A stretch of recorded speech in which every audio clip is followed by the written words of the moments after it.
नमस्कार। मैं शपन चौधरी आप लोग को सामने हूँ कलकत्ता से with my YouTube channel cable वाला। एज यू ऑल नो, आप लोग सबको मालूम है, मैं Shapan Chowdhury works as community influencer and my work, मेरा काम है इंडस्ट्री इंफॉर्मेशन लेकर के आप लोग का सामने रखना, to inform you, to inspire you to do business, this business which is going to last for next few decades। बहुत दिन चलने वाला ये बिजनेस, जिस बिजनेस में केबल ऑपरेटर आप लोग हो। इसलिए हर बार मैं नया नया टॉपिक्स लेकर आप लोग के सामने आता हूँ। आज भी एक कुछ नया डेवलपमेंट लेकर आप लोग के सामने हूँ। Topics number 1, telecom dispute settlement and appellate tribunal, in short TDSAT। देखिए, TDSAT एक ऐसा इंस्टीट्यूट है जो satellite and cable TV disputes, उसके बाद टेलीकॉम इंडस्ट्री का डिस्प्यूट्स, ये सेटलमेंट करता है और उसका ऑर्डर निकालता है। इसीलिए TDSAT को बोला जाता है telecom disputes settlement and appellate tribunal. अब satellite and cable TV industry, इसका जितना डिस्प्यूट होता है, या टेलीकॉम इंडस्ट्री, इसका जितना डिस्प्यूट होता है, सब डिस्प्यूट्स TDSAT द्वारा सेटलमेंट होता है। जैसा broadcaster MSO disputes, MSO cable operator disputes, उसका सभी रेजोल्यूशन एंड सेटलमेंट यहाँ पे मतलब TDSAT में होता है। TDSAT का जो इस्टेब्लिश हुआ था TDSAT, वो हुआ था 2007 में, और उसका हेड ऑफिस है TDSAT hotel Samrat, 3rd floor, hotel लमार्ट, चाणक्यपुरी, न्यू दिल्ली 11002। आज मेरा TDSAT लेकर के बात करने का मतलब क्या है? देखिए, केबल ऑपरेटर सेगमेंट का बात अगर करें तो देखा जाएगा MSO केबल ऑपरेटर रिलेटेड बहुत सारा डिस्प्यूट TDSAT में फाइल होता है। उस डिस्प्यूट मैटर में देखा गया है estimated financial demand, migration matter बहुत ज़्यादा रहता है थ्रू आउट इंडिया। अब ये सब मैटर में जो हियरिंग एंड कोर्ट डिसीजन जो होता है, कुछ केस, कोर्ट का केस जो है आउट ऑफ कोर्ट सेटलमेंट होता है। लेकिन ये सारी केस मैटर में मैं देखा हूँ मेजॉरिटी केबल ऑपरेटर काम करने के लिए पहले सोचता नहीं है, समझने का कोशिश नहीं करता, और समझने के लिए किसी का एडवाइस वो भी नहीं लेता है। बहुत ऑपरेटर ऐसा भी है, केस कोर्ट में फाइल हो चुका है, कोर्ट में हियरिंग चल रहा है, लेकिन उसका ना कोई खबर रखता है, ना उसको फॉलो अप करता है। देखिए, मेरा पास ऐसा लिस्ट आते रहता है जिसको TDSAT का डेली कॉज लिस्ट बोला जाता है, जिसमें list of primary hearing and list of directions वो भी होता है। अब उसका जो अलार्मिंग बात है वो ये है कि देखा गया है केबल ऑपरेटर वर्सेस MSO, इस जो केस मैटर है, जो डायरेक्शन लिस्ट है, उसमें बहुत केस मैटर ऐसा है जिसका ऑर्डर हुआ है, वो ऑर्डर है एक्स पार्टी ऑर्डर। अब ये एक्स पार्टी ऑर्डर क्या होता है? एक्स पार्टी कोर्ट ऑर्डर, इसका मतलब क्या है? देखिए, एक्स पार्टी कोर्ट ऑर्डर का मतलब रिस्पोंडेंट केस अटेंड किया नहीं, क्योंकि MSO केबल ऑपरेटर का जो मैटर है, उस मैटर में MSO केस फाइल करता है जिसको बोला जाता है पिटिशनर। अब उसी केस में जिसका ऊपर होता है, मतलब यहाँ पे केबल ऑपरेटर है, वो केबल ऑपरेटर को बोला जाता है रिस्पोंडेंट। अब ये केस मैटर को जो हियरिंग में जब रिस्पोंडेंट भाग नहीं लेता, रिस्पोंडेंट मतलब केबल ऑपरेटर, वो जब अटेंड नहीं करता, तब कोर्ट ने एक्स पार्टी ऑर्डर, कोई ऑर्डर जब देता है तब एक्स पार्टी ऑर्डर होता है, क्योंकि रिस्पोंडेंट वहाँ है ही नहीं। इस टाइप का ऑर्डर को बोला जाता है एक्स पार्टी ऑर्डर। और ये एक्स पार्टी ऑर्डर TDSAT में बहुत ज़्यादा दिखा जा रहा है। लिस्ट मेरे पास में है, लिस्ट में ऐसे बहुत होता है, ऐसा केस मैटर है जिसका कागज मेरा पास है।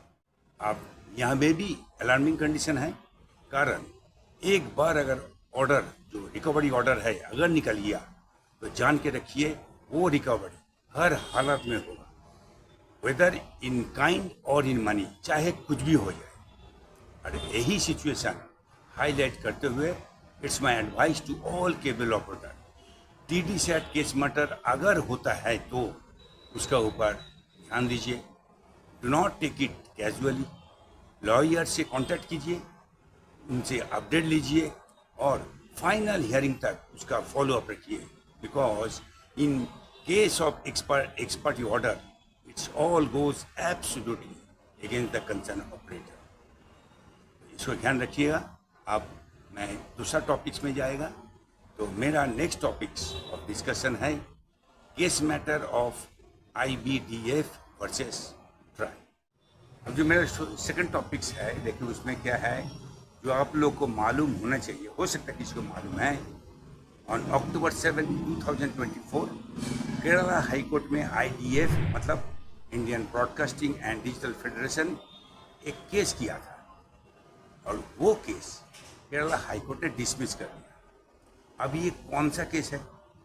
उस केस में केबल ऑपरेटर का साथ इसका क्या ताल्लुकात है, ये समझने के लिए इस वीडियो को लास्ट तक आप लोग को देखने पड़ेगा। सी, ऑन जुलाई 8, 2024 ट्राई ने एक अमेंडमेंट टैरिफ ऑर्डर अनाउंस किया था। वो टैरिफ ऑर्डर था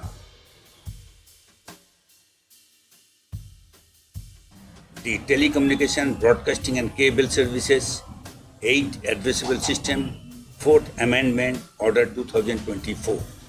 ये ऑर्डर में बोला गया था a channel which is available at no subscription fee on Prasar Bharati's DD free dish platform shall not be declared as pay channel by broadcasters for addressable distribution platform means DPO।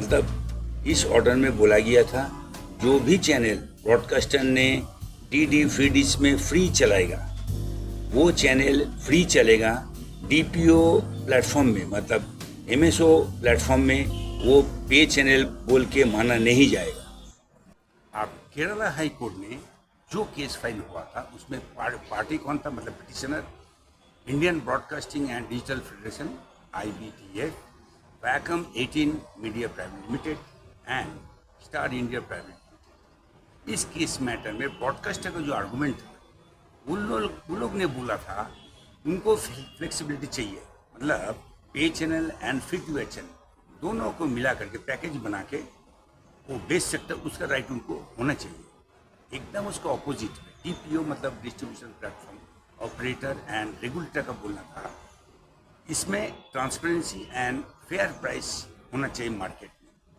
But high court of Kerala ये case dismiss कर दिया है on the ground not maintainable, मतलब not maintainable condition में इसको खारिज किया है and said TDSAT was the appropriate forum of such disputes, मतलब इस टाइप का केस TDSAT में करना चाहिए। अब सुना जा रहा है ब्रॉडकास्टर ये केस लेके TDSAT में भी जा रहा है, जिस केस में उसका बोलना है pay channel plus free to air channel ये दोनों मिला करके पैकेज बना के बेच सकते। तो मैं जो बोल के ये टॉपिक चालू किया था वो यही है, ब्रॉडकास्टर केबल टीवी में चैनल पे करके चलाएगा और वही पे चैनल वो अपना DD फ्री डिश में फ्री दिखाएगा। तो उसका इंटेंशन है ये धंधा चले, केबल टीवी में पे एंड DTH में फ्री टू। अब बोलिए केबल ऑपरेटर ये धंधा ये बिजनेस चलेगा, तो इसलिए ये विषय केबल ऑपरेटर का साथ का ताल्लुकात रहता है, जो मैंने शुरुआत में आप लोगों को बताया। लेकिन जान के रखिए DSPF Digital Service Provider Federation of India, ये apex body of Cable Operators Association of India already has raise objections to TRAI, मतलब ट्राई में ऑलरेडी ऑब्जेक्शन लेटर डाल चुका है इसी का विषय में, और लेटर को जो कॉपी है वो अभी व्हाट्सएप में दिया हुआ है, आप देख सकते हो। अब नेक्स्ट स्टेप क्या होगा, DSP की तरफ से उसका सोच विचार चल रहा है। तो जनरल कॉमन केबल ऑपरेटर आप सोचो इस विषय में आपका रोल क्या होना चाहिए, क्या सपोर्ट आपको तरफ से होना चाहिए। After all it's a interest of all cable operator across India, और DSPF वो काम इसके लिए कर रहा है। क्या कर रहा है? Fighting for the interest for the welfare of cable operator. As a cable operator आप खुद थोड़ा अपना बिजनेस के लिए सोचिए, DSPF का जितना भी स्टेप लिया जा रहा उसका खबर रखिए, और as an operator business community आपको भी किस हिसाब से इस लड़ाई में भाग लेना है उसको लिए एक बार सोचिए। आज इतना ही लेके आप लोग के सामने मैं आया हूँ। तो आप लोग को रिक्वेस्ट करूँगा ये प्रोग्राम देखिए और आप लोग का जितना कॉन्टैक्ट पॉइंट है उसमें ज़्यादा करके इसको शेयर करें ताकि और ज़्यादा से ज़्यादा केबल ऑपरेटर इन्फॉर्मेशन ले सके, उस इन्फॉर्मेशन अपने आप को इंस्पायर कर सके और बिजनेस को आगे लेके चले। Please I close my show. Thank you for